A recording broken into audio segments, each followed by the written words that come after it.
দর্শক, স্বাগত জানাচ্ছি স্টার নিউজ লাইভে। পাহাড়ি জেলার রাঙামাটিতে স্বাস্থ্যসেবা প্রদানের লক্ষ্যে 1984 সালে তৈরি করা হয় রাঙামাটি জেনারেল হাসপাতাল। বর্তমানে এই হাসপাতালে 200 থেকে 250 রোগীর চিকিৎসা চলছে প্রতিদিন। অনেক সময় রোগীরা বেড না পেয়ে মেঝেতে তাদের চিকিৎসা সেবা নিতে হচ্ছে। রাঙামাটি জেনারেল হাসপাতালের এই পুরাতন ভবনের পাশেই নির্মাণ করা হয়েছে 250 শয্যা বিশিষ্ট রাঙামাটি জেনারেল হাসপাতালের এই নতুন ভবনটি।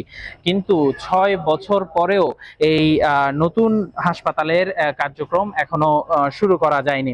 যে আধুনিক চিকিৎসা সেবা থেকে বঞ্চিত হচ্ছে রাঙামাটির সাধারণ মানুষজন, কারণ 6 বছর পেরিয়ে গেলেও আসলে এই নতুন ভবনটি এখনো চালু করা সম্ভব হয়নি। 2 বছর আগে অর্থাৎ 2023 সালে 11 তলা বিশিষ্ট এই ভবনের 6 তলার কাজ শেষে চালু হওয়ার কথা ছিল, কিন্তু এখনো এটি চালু হয়নি। এদিকে গণপূর্ত অধিদপ্তর থেকে জানানো হয়েছে ভবনের কাজ শেষ, বুঝে নেওয়ার জন্য হাসপাতালকে আসলে তারা চিঠি দিয়েছেন। আর অন্যদিকে সিভিল সার্জনের কাছ থেকে আমরা জানতে পেরেছি শিগগিরই হাসপাতালের কার্যক্রম শুরু হবে। 2019 সালে অত্যাধুনিক চিকিৎসা সুবিধা দেওয়ার প্রতিশ্রুতি দিয়ে বর্তমান ভবনের যে পাশেই এই 11 তলা বিশিষ্ট ভবনটির নির্মাণ কাজ শুরু হয়। ভবনটিতে আইসিইউ, সিসিইউ, ডায়ালিসিস সুবিধা এবং উন্নত ল্যাব সুবিধা ও একাধিক অপারেশন থিয়েটারের ব্যবস্থা থাকার কথা রয়েছে। 2023 সালের শুরুতেই 6 তলা ভবনের নির্মাণ কাজ শেষে এই হাসপাতালের কার্যক্রম শুরুর কথা থাকলেও এখনো শুরু হয়নি। 35 কোটি টাকা ব্যয়ে নির্মিত নতুন ভবনের চিকিৎসা কার্যক্রম। বর্তমান ভবনে গাদাগাদি করে চিকিৎসা সেবা নিতে হচ্ছে রোগীদের। এতে ক্ষোভ প্রকাশ করেছেন রোগীর স্বজনরা।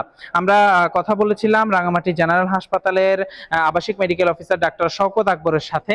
তিনি বলছেন যে আসলে হাসপাতালের নির্মাণ কাজ শেষ হলেও তারা এটি যে 250 শয্যা বিশিষ্ট হাসপাতাল, তার যে প্রশাসনিক অনুমোদন, সে প্রশাসনিক অনুমোদন তারা আসলে এখনো পাননি।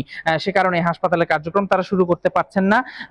যে বর্তমানে যে হাসপাতাল রয়েছে সেখানে 50 শয্যা বিশিষ্ট একটি ভবন, সেটি যখন এখানে অতিরিক্ত রোগী চলে আসে তখন আসলে তাদেরকে ফ্লোরে রাখতে হচ্ছে। শীতকালে তাদের এখানে 100 থেকে 150 রোগী হয়, কিন্তু গরমকালে সেটি 200 জনে গিয়ে পৌঁছায়। তখন তাদের চিকিৎসা সেবা দিতে আসলে খুবই কষ্ট হচ্ছে। আমরা আরো কথা বলেছিলাম রাঙামাটির সিভিল সার্জন ডাক্তার নোয়েন খিসার সাথে। তিনি আমাদেরকে বলছিলেন যে এই ভবনের নির্মাণ কাজ শেষ হয়েছে, তারা অনুমোদনের জন্য মন্ত্রণালয়ে তারা চিঠি পাঠিয়েছেন। মন্ত্রণালয় থেকে অনুমোদন দিলে আসলে তারা এটি বুঝে নেবেন। আমরা আরো কথা বলেছিলাম রাঙামাটি গণপূর্ত অধিদপ্তরের নির্বাহী প্রকৌশলী শর্মী চাকমার সাথে। তিনি বলছিলেন যে তাদের যে ডিপিপি অনুযায়ী যে নির্মাণ কাজ, সেই নির্মাণ কাজ তারা এটি সম্পূর্ণরূপে তারা শেষ করেছেন এবং তারা এটি বুঝে নেওয়ার জন্য হাসপাতাল কর্তৃপক্ষকে তারা চিঠি ইস্যু করেছেন। হাসপাতাল কর্তৃপক্ষ যখন চাইবে তারা এটা কমিটি করার মাধ্যমে আসলে হাসপাতাল তারা বুঝে নিতে পারবে।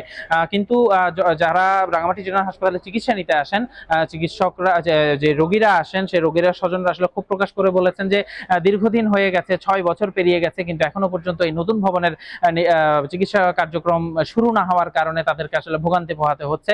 তারা দ্রুত এই ভোগান্তির অবসান চাচ্ছেন। তারা চাচ্ছেন যে খুব দ্রুত এই নতুন ভবনের কার্যক্রম শুরু হোক, তাতে আসলে তারা যারা চিকিৎসা নিতে আসছেন তারা কিছুটা হলেও স্বস্তির নিঃশ্বাস ফেলতে পারবেন। রাঙামাটি জেনারেল হাসপাতাল প্রাঙ্গণ থেকে এই ছিল আমার কাছে সর্বশেষ।